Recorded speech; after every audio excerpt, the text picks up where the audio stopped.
Yeah. Good evening, everybody, and welcome to Pits of Motorcast. This is Dave, and I got online Chris Bennett, the No Mercy Nitro Funny Car. Welcome back to the show, Chris.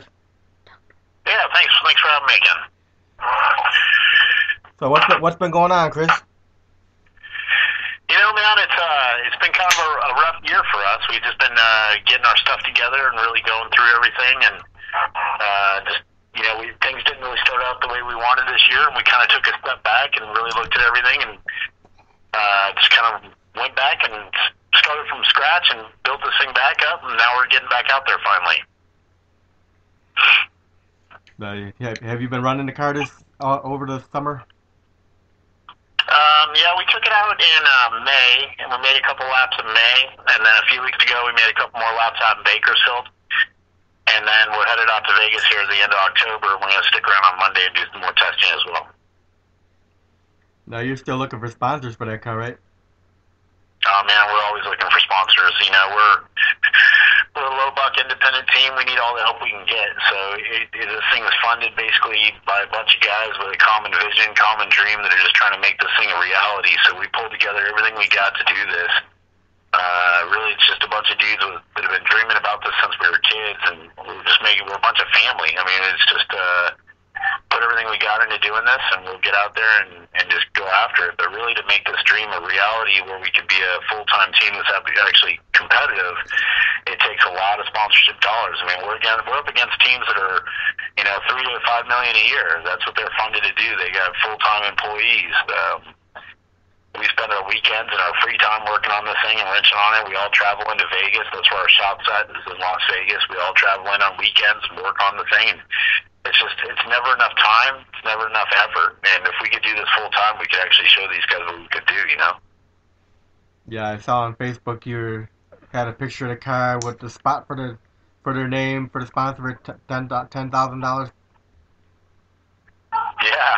I mean, that's, I guess kind of what we're trying to, my point of all that was to say that with a low buck team like ours, you get a lot more coverage. You can get the whole side of the car, compared to what you would get on a well-funded mega corporate team. You get a sticker. And, of course there's pros and cons to that. And that's, if you're sponsoring a mega corporate team, they're going to go rounds, they're going to get the TV exposure, they're going to get a lot more. But man, I tell you what, we got a lot of heart here. You got a lot of people that are really trying to do something. Anybody can go out and sponsor a big team and get a lot of exposure, but it takes, the folks that are helping us out, the ones that are sponsoring us, that believe in what we're doing, that have been on that car since day one. They believe in more than just getting exposure for their company. They believe in dreams. They believe in a vision. They believe in a low buck guy that's trying to become somebody big.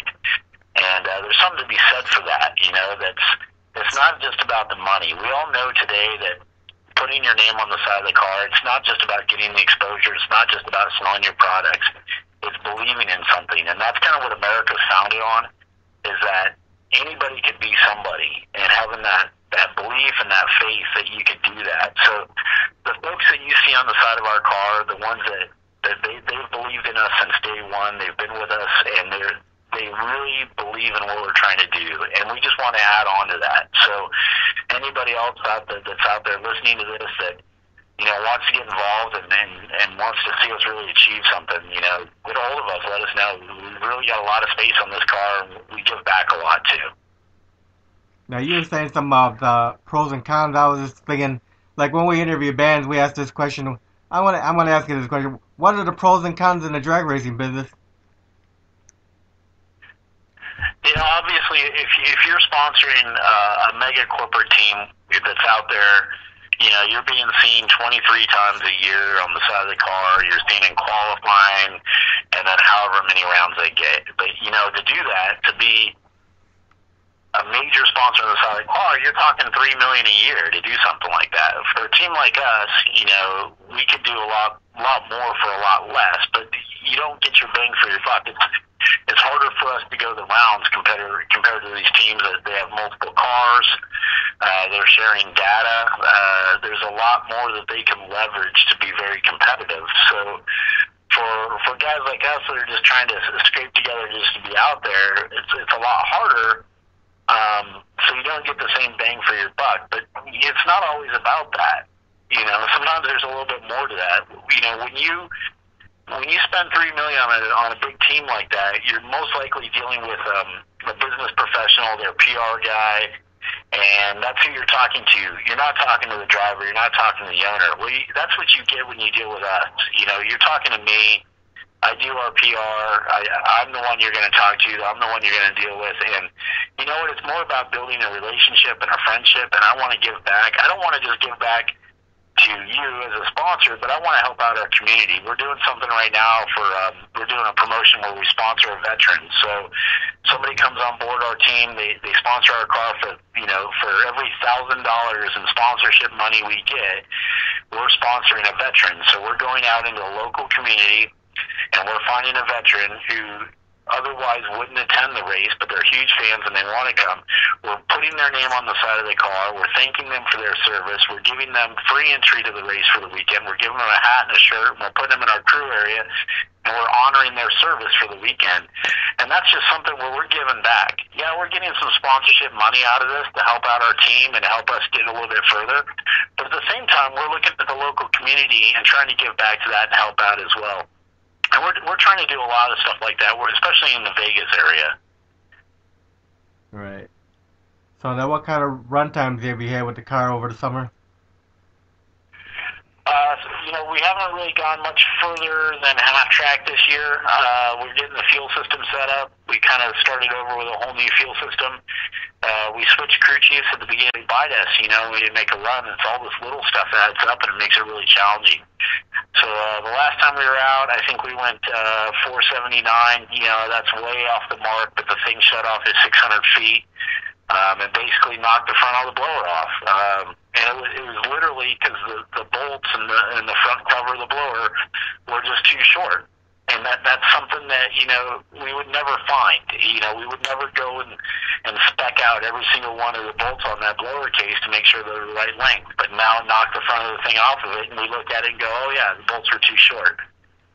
So we expect, you know, entering the Vegas Toyota Nationals here at the end of October, we're probably going to need to get down in the teens. You know, it's probably going to need to be like a 14 or maybe even a 4.0 something to probably get in the show. I think out in Dallas last weekend, I think the number was a 413. Okay. Now the Pure Heaven Fuel Altered, you sold that car? No, it's still there. It's in the shop. We're actually running it this weekend at the California Hot Rod Reunion. It's got a new fuel system on it as well, thanks to a good buddy of mine, James Generalo. He took the fuel system off his car and handed it to me and let me go try it on the Pure Heaven car. So, yeah, we'll be out at Bakersfield, California this coming weekend. Going to have the family out there, and we'll just be making laps on that thing, man, and that's a lot of fun, too. So have you been making a lot of laps on that car this year? No, it's actually been getting completely redone as well. It got a new rear end. We put a new 871 blower on it. And like I say, we're trying out a new fuel system on it too. So it's been a year of work and not so much going down the track. But sometimes you've got to do that in order to move forward. And I think that's where we're at. We had to take a break.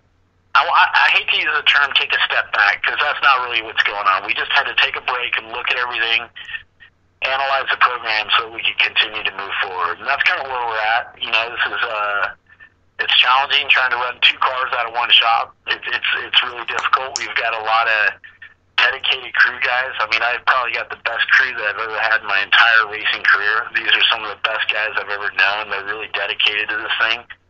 They've come out of nowhere. They dedicate their time. We don't pay any of these guys. We can't pay any of these guys. And they give their all to this. And it's been a fun year, even though we're not going down the track. It's been a great year just to get together with these guys in the shop and share stories and spend time together. It feels like family. Everything feels like it's starting to come together. The pieces to the puzzle are starting to kind of fill into the right places. Now we just got to go out and prove ourselves, and that may take some more time. You know, it doesn't always happen overnight. So we're just going to keep taking one step at a time on this thing, and eventually we'll get where we want to be. Now, for the Pure Heaven Fuel Altered, do you use the same crew as the funny car or a different crew? It's a slimmed down crew. So basically, it's the partner on the No Mercy Racing Nitro Funny Car and our bottom end guy, Brad Miner. My dad, Jeff Bennett. I mean, I've been with my dad since I was a kid doing this racing thing. So it's awesome just to look across and see my dad there and spending time with him.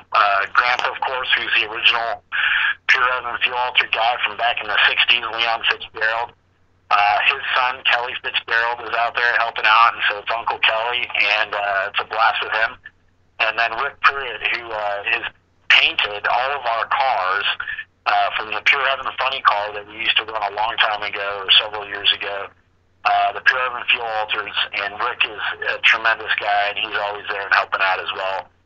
And then I think some of the guys from the No Mercy car are going to come out and hang out for the weekend, too. Really looking forward to that. Some really good dudes. Jay Kakoa, Andrew Good. Nick Fish can't come up for the weekend, but Nick's a great guy, too. And I think Tim Gibbons said he's going to try to come down and hang out, too. So, it's just a great time. Like I say, these guys are just, they're a lot of good friends and just enjoy being around each other. Now, the Pure Heaven Funny car you used to run, that was a Nostalgia Funny car? Yeah, we ran that car from 2007, 2008 until about 2015. And we ran that as a fuel altered and a funny car. We just switched the bodies on it, but it was always more of a modern version.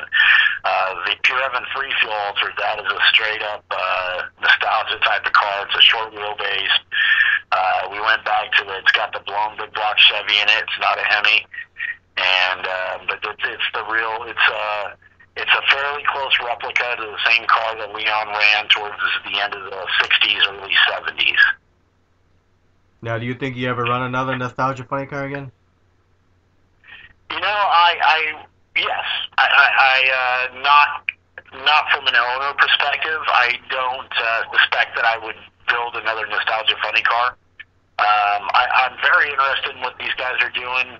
There's a new class going on where they're going to run a bigger fuel pump. They're going to run an MSD. I think that is way cool. I wish they would have done that 5-6 years ago. I probably would have built a car for that. I think that's a really promising thing that they're doing, because then they're going to have some big flame alley cars and some nice thunder. So I'm way into that. But yeah, I think I would probably like an opportunity to drive for somebody in a competitive car. I would jump at that opportunity probably to go back and just do that where I'm not an owner, I'm just a driver. I'd like for an opportunity to probably do that. Right. Now I'm going to go off the topic of drag racing right now for a minute. You served in the service, right? I did 20 years in the Air Force. So what do you think about the NFL players kneeling to the national anthem? I totally understand what they're trying to say, what their statement is. I totally get it, and I get the whole freedom of speech thing. I totally understand what's going on there. But here's the thing about this: I don't think they're choosing the right way to do it. I recently told this story when I went through survival school. So as a pilot, you have to go through survival school, and it's a whole experience where you're kind of put into a situation where they simulate that you're in captivity, you're a POW, and they treat you really poorly, basically, for several days. As we get out to the track, and we finally get the thing started, and we're about at that end of that time there, and it was a pretty bad time.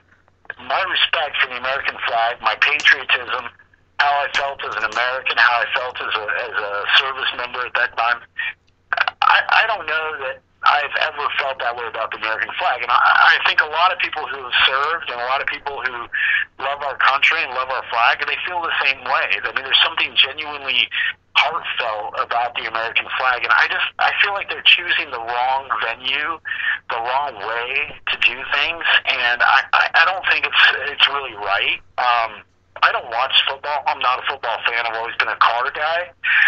So, I can't really say I'm boycotting the NFL because you're not offending me, you're not offending us by any way or source. That? You're not offending us. We're Trump supporters.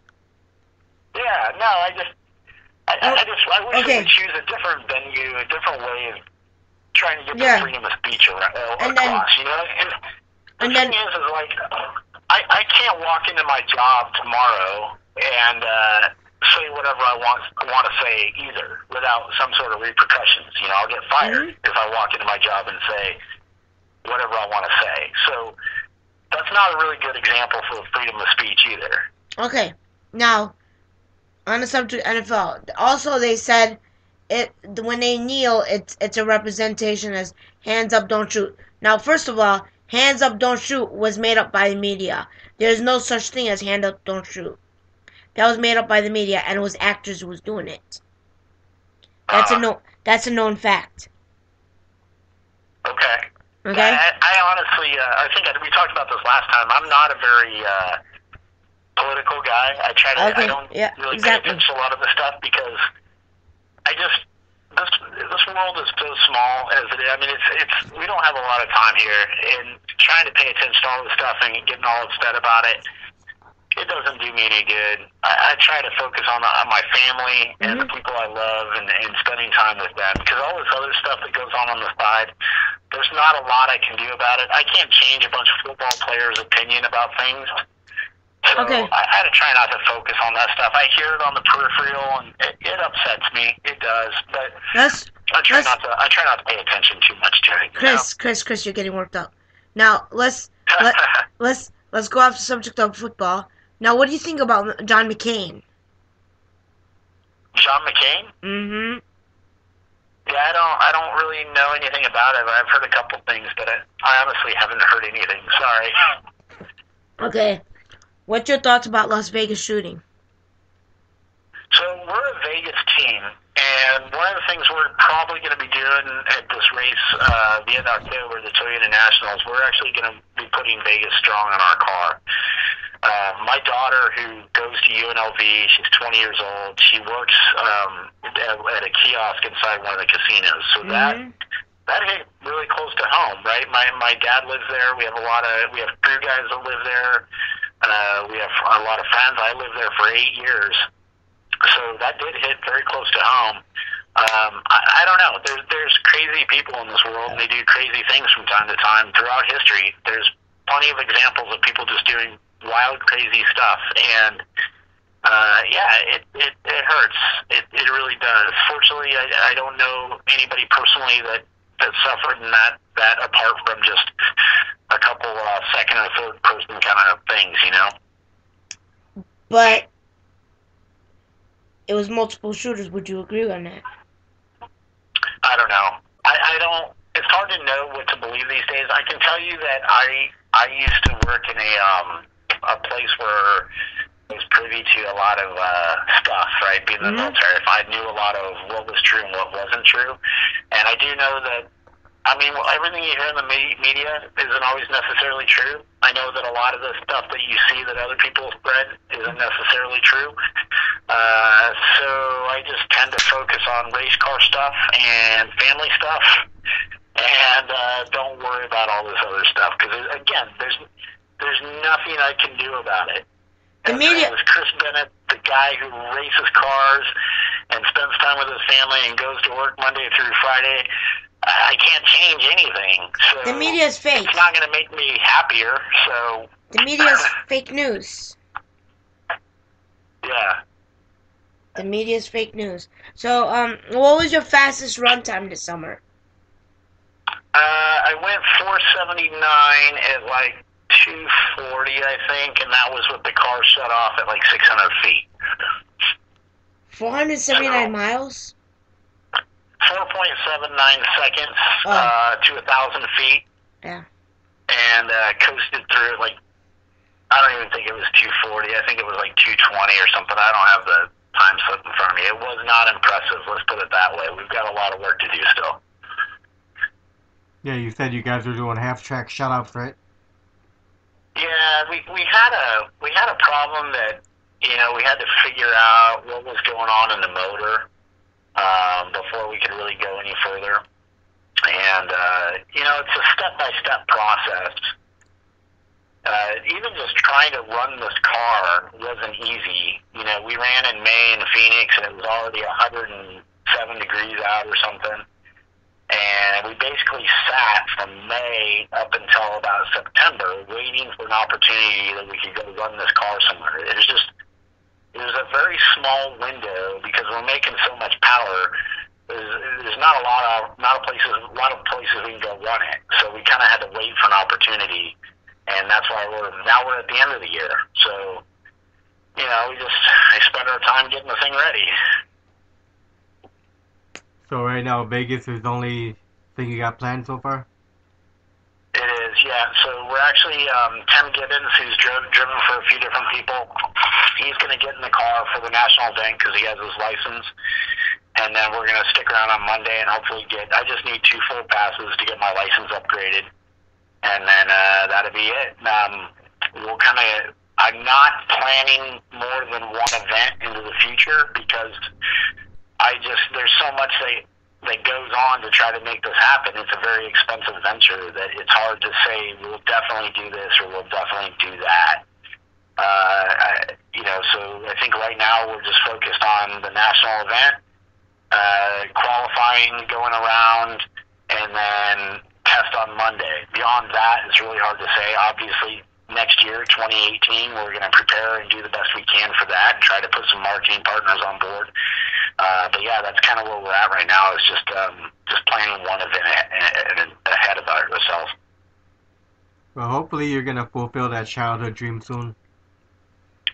Man, I'll tell you what, dude.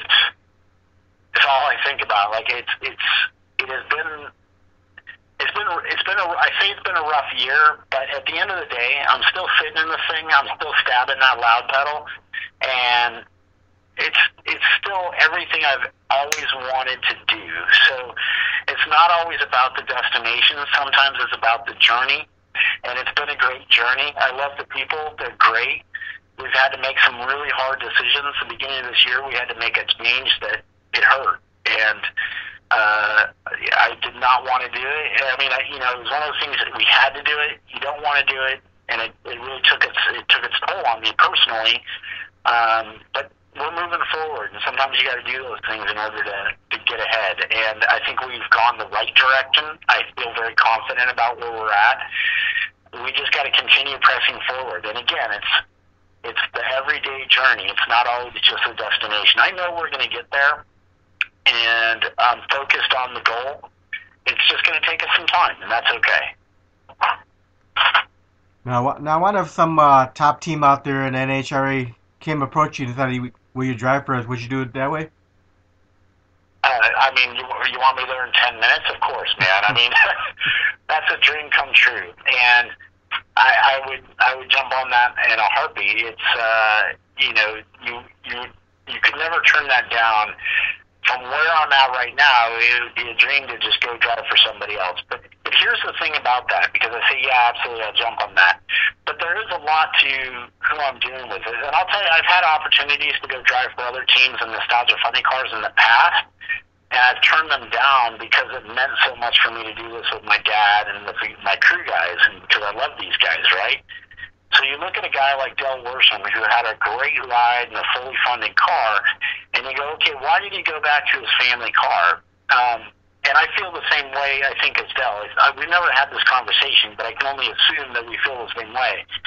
There's just something about doing it with your dad and spending that quality time and owning and driving your own car. There's not a whole lot of guys out there that are still owner drivers. So there's something rewarding about that aspect of it, too. And I don't, I do talk to Del. We've never actually had this conversation, and maybe next time I talk to him, I'll chat to him a little more about it. But, yeah, I think if I had an opportunity to go drive for somebody professionally, I would be a fool not to jump on that. I know John Hale told me he got out of the top field because he wanted to go concentrate on his barbecue sauce business. Yeah, John's good people, and, we all do things for different reasons. I took a break from drag racing for a year, and I went road racing.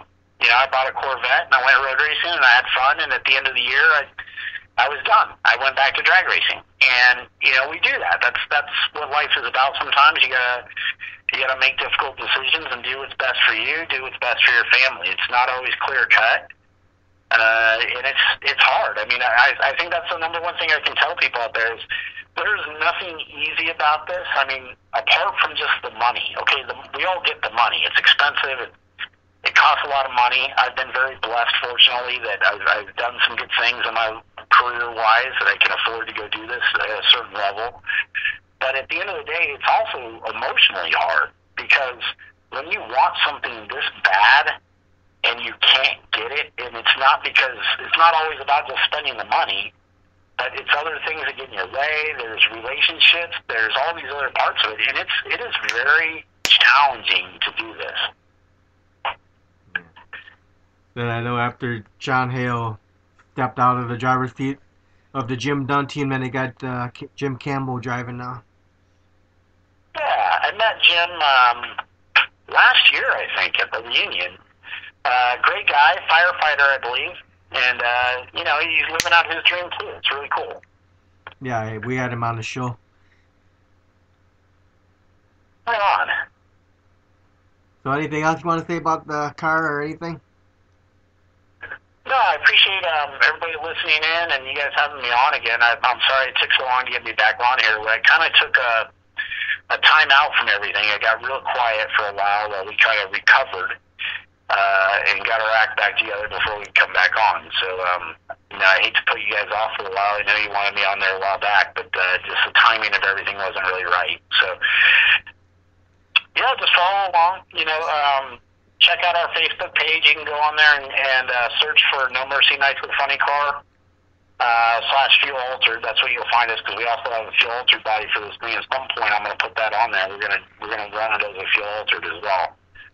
But yeah, just keep up with us and follow along and cheer us on. Our fans are probably our number one kind of thing that keeps us going. I get a lot of really good feedback from our fans, and that's awesome. I love it. Yeah, that is awesome. Yeah. And come say hi. If we're come stop by our pit. Come see us at the reunion. I'm usually really busy. Look for the ginger running around like his head's cut off. That's me. Ginger. And yell at me or something. I'll come out. I love talking to people. So, get my attention, say hi, tell me where where I saw you. You run into a lot of people. So just shake my hand, whatever, and say hi. Well, I love to meet the fans. All right, sounds good. Well, thanks for coming on here with us. Yeah, it's great chatting to you guys again, and enjoy the rest of your evening interviews with the other guys you got on. All right, you have a good night. All right, buddy, you too. Bye-bye. See you.